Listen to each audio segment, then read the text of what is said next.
Maraming salamat po sa mga supporters natin sa Patreon. And if you haven't joined us yet, you could join us by going to learntagalogfilipino.com, or you could go to Patreon at patreon.com/learntagalogfilipino.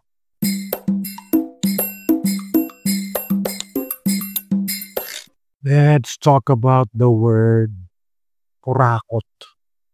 Kurakot. Kurakot. Kurakot. This refers to corruption. Okay, because this is timely.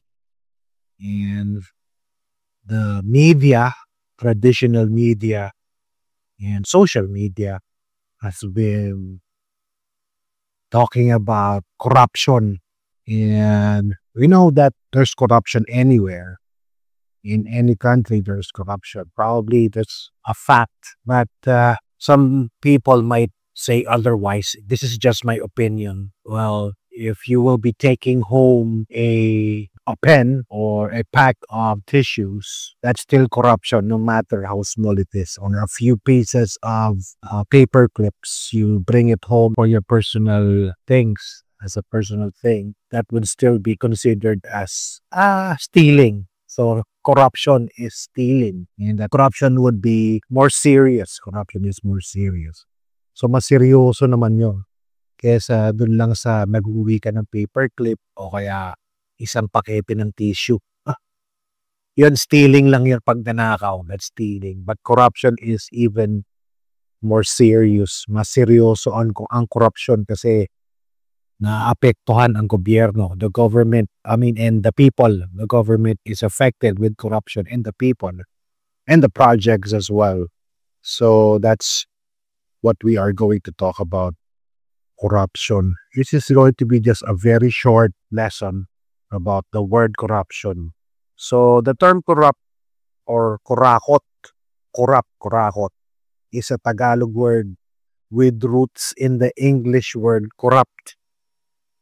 So it came from the word, it is derived from the word corrupt in English. Generally refers to corruption, stealing, or plunder, especially by government officials. Yan. Pag nanakaw yan, that is stealing, pag nanakaw. Especially ng lalo na ng mga government officials. Ginagamit lang yan sa government officials, sa mga nagtatrabaho sa gobyerno. Yan, kurakot, tiwali, yan, nangungulimbat. And it is often used informally to describe corrupt practices in government and politics. So, parang slang siya, no? Informal, para ipaliwanag kung ano ginagawa o ng kabulastugan ng mga tiwaling opisyal, mga corrupt practices na ginagawa nilang lihis sa batas. Pwede itong adjective, no? Adjective. It could act as an adjective. Kurakot describes something or someone corrupt. Kurakot na opisyal. Kurakot na opisyal. Corrupt official. Kurakot na opisyal. Corrupt official. It could also be used as a noun. Pwede ring noun pala to. Kurakot refers to the act of stealing or the things that were stolen. Kinurakot. Nakurakot. Particularly by someone, again, in the public sector. Ayan. Words related to kurakot. Corrupt. Corrupt. Is a more common term for kurakot. Corrupt or corrupt. Kurakot. Corrupt. That's K-O-R-A-P. Corrupt. Another term that I mentioned earlier, tiwali. The word tiwali. This is used by newscasters. Tiwaling opisyal, they would say. Corrupt official. Tiwaling opisyal. Related word. Word that I mentioned earlier, nakaw. Magnanakaw, thief. This refers to theft or stealing in general. Nakaw, magnanakaw. Thief, magnanakaw. Or pagnanakaw, stealing. Another word is umit. O pag-umit, pang-uumit, referring to petty theft, pilfering, stealing. Okay.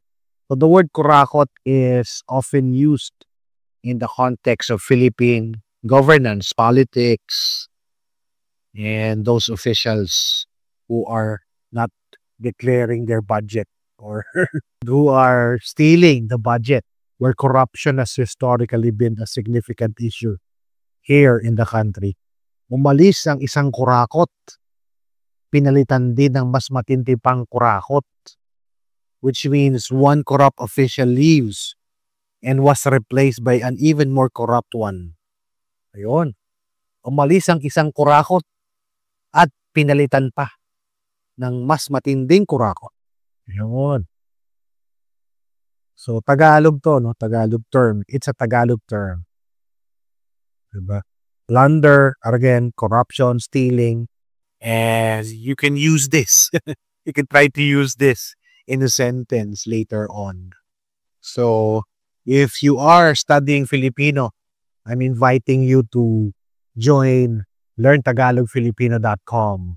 Okay, go to the website learntagalogfilipino.com and join us. On Patreon, we are Learn Tagalog Filipino. And you could go to patreon.com and look for Learn Tagalog Filipino. Again, kung nag-aaral ka ng Filipino, ng Tagalog, kayang-kaya mo yan. If you're studying Filipino, Tagalog, you can do it.